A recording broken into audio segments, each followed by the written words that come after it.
Have you ever stopped to really notice just how deeply, utterly exhausting it is to constantly explain yourself? I mean, think about it. You decline a simple invitation, and instead of just saying, "Hey, I can't make it," you find yourself frantically typing out this massive, heavily detailed paragraph exactly justifying why. Or maybe someone merely questions a personal choice you've made, and your immediate instinct is to scrabble.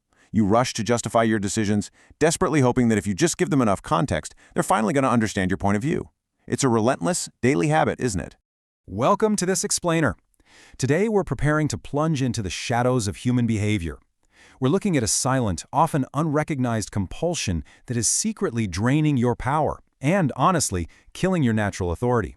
We're exploring the alchemy of silence, and we'll uncover exactly why over-explaining isn't the polite virtue you think it is, but actually a deeply ingrained psychological wound.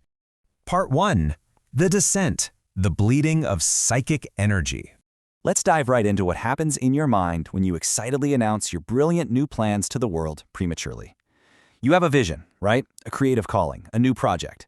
The instinct is to share it, to seek that immediate hit of external validation. But there's a hidden cost to this broadcast. When you tell a friend about a new project, your brain undergoes this trick of neurochemistry. It releases the exact same reward chemicals as if you had actually achieved the goal. So, by announcing your intentions prematurely, you're substituting real, tangible progress with a fleeting, false high. You feel accomplished, yet absolutely nothing has been built. Carl Jung referred to this invisible fuel as your psychic energy.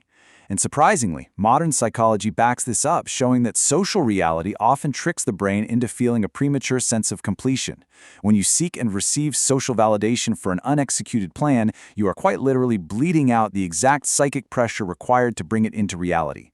That tension, that internal pressure, it's supposed to drive your action, but you let the pressure out through your mouth. You sacrifice the gestation of your creative calling, exposing it to the projections, the doubts, and the shadows of others, way before it ever had a chance to survive on its own. Part 2. The Abyss, the Hidden Theater of Submission. This brings us deeper into the abyss, where we have to face a really dark truth. Most people believe their tendency to over-explain is just a sign of empathy or consideration or simple politeness.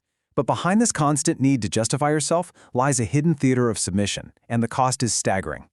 This constant self-explanation is fundamentally a continuous daily act of self-betrayal. Every single time you shape your words merely to avoid displeasing someone, every time you suppress your true, authentic decisions to sidestep their judgment, you're abandoning your own truth. Worse still, your ego begins to reconfigure itself. It contorts and bends until it becomes exactly what others want to see. You erase yourself just to make them comfortable. You end up living in an eternal theater where the audience has way more power than you, the protagonist. Let that psychological weight sink in for a moment. With every excessive justification, every desperate plea to be understood, you're silently saying to the world that you can only exist if they allow it.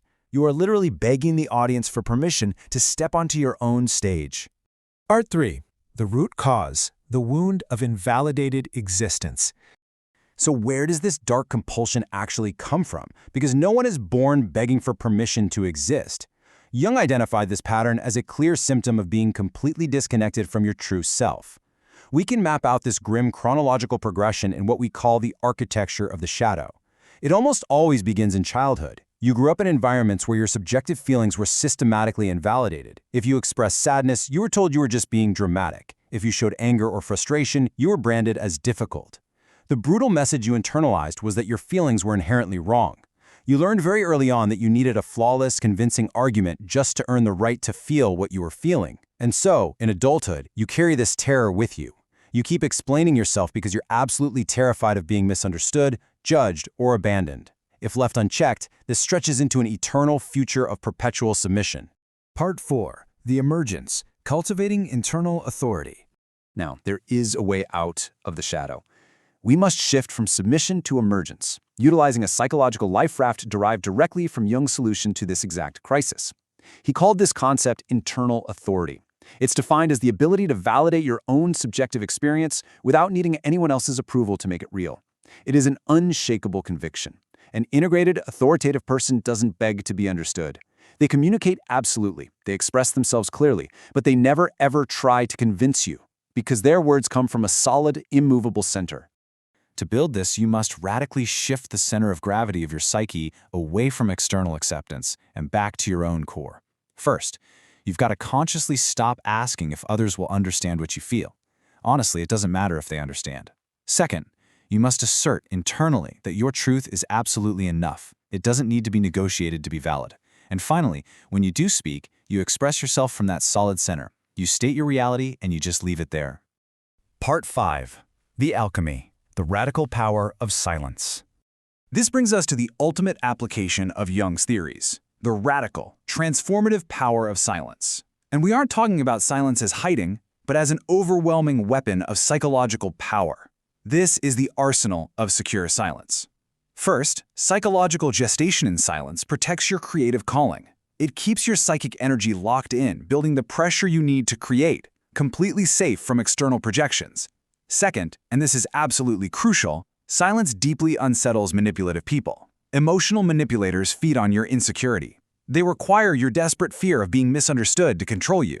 When you stop justifying yourself, you starve them of the reactivity they crave. You begin to occupy space purely through your presence, without emitting a single vibration of doubt. A secure silence acts like a stone wall.